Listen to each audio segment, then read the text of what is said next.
What an epic game we just witnessed. I'm talking about none other than the game between England and Mexico. It was an epic game of proportion, a game that the history writers will write about. It has everything only football can give to you: the intrigues, the intensity, the red card, the fouls, the emotions, the VAR, the referee controversial call, everything that only football can give to you. Hey guys, welcome back to the channel. Do not forget to like, share, and subscribe, and also turn up your notification button so that you get an update each time I go live or share a new video. Let's get into it together.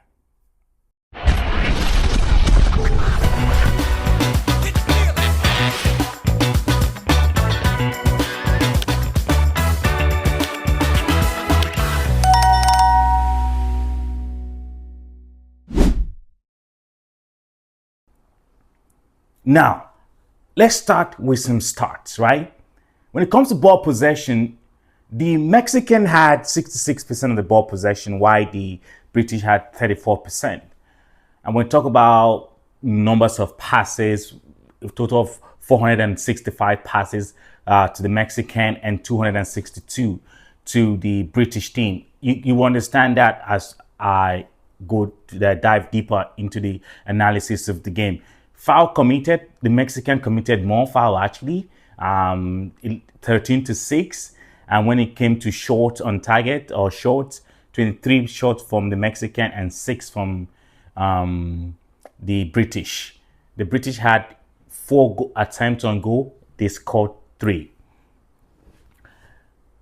I don't want to use the word the greatest game ever anymore, because each time I use it, I come back, I say the same thing. The World Cup just keep giving. It's a gift that keep giving. It's a blessing that just keep coming. You know, if you have a heart problem, I would advise you not to just put some eyes close to you. You know, that's not a medical advice. Just kidding. You know, trying to make it funny a bit, but that World Cup was epic.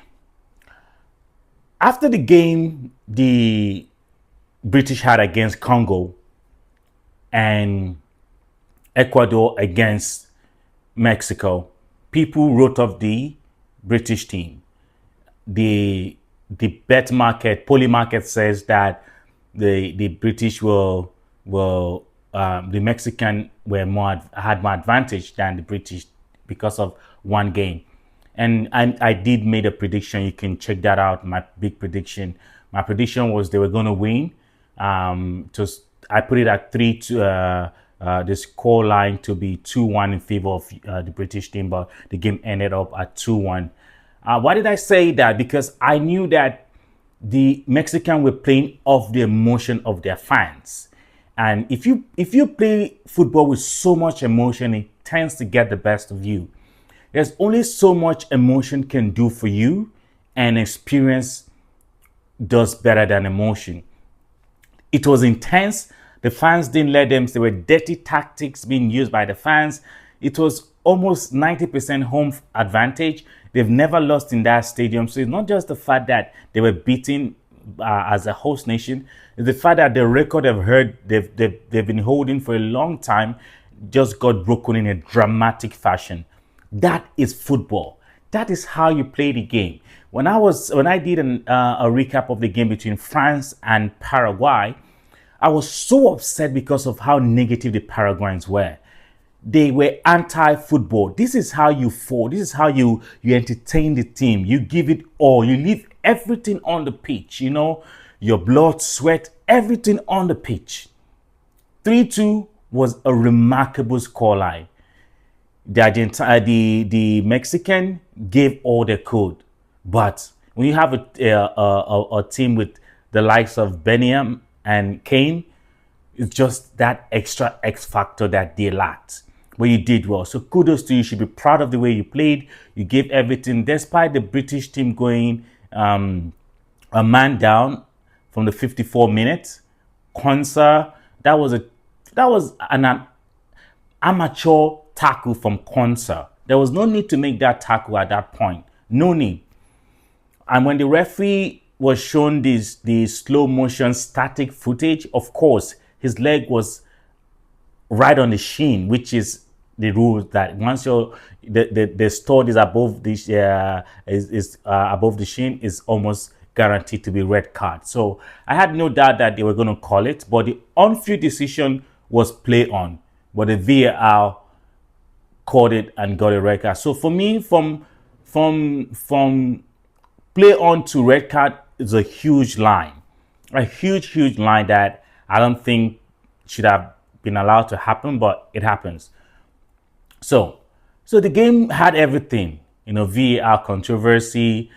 Harry Kane scored. Harry Kane conceded a penalty. I think this is the second time Harry Kane is doing that.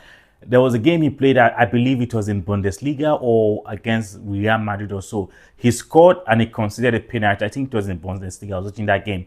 Just a few minutes after he scored, he did the same thing. So he's used to scoring and also conceding penalties. It's just the nature of how he plays. And he lost his voice. He couldn't even talk after the game ended. So for me, it was so far as this game has surpassed every other game played in terms of intensity, in terms of emotion, in terms of drama, in terms of just all-round football. This is standing so far as one of the best game of the 2026 World Cup. Now, I might come back here tomorrow and talk to you about US against Belgium and Portugal against Spain, or France against Morocco, Switzerland against Colombia. I could come back and say all these things and tell, that was the best. But at this time, this was the best game ever right now. I'm also competing for one of the greatest games in football history because of the elements that were in. The red card, the intensity, the fans, the emotion, and everything that went into it just gave you all that vibe that this was an exceptional football game. Thank you for watching. Do not forget to like, share, and also comment. Let me know if I'm exaggerating or stating the facts and the obvious. Thank you for watching. Let's get after it together.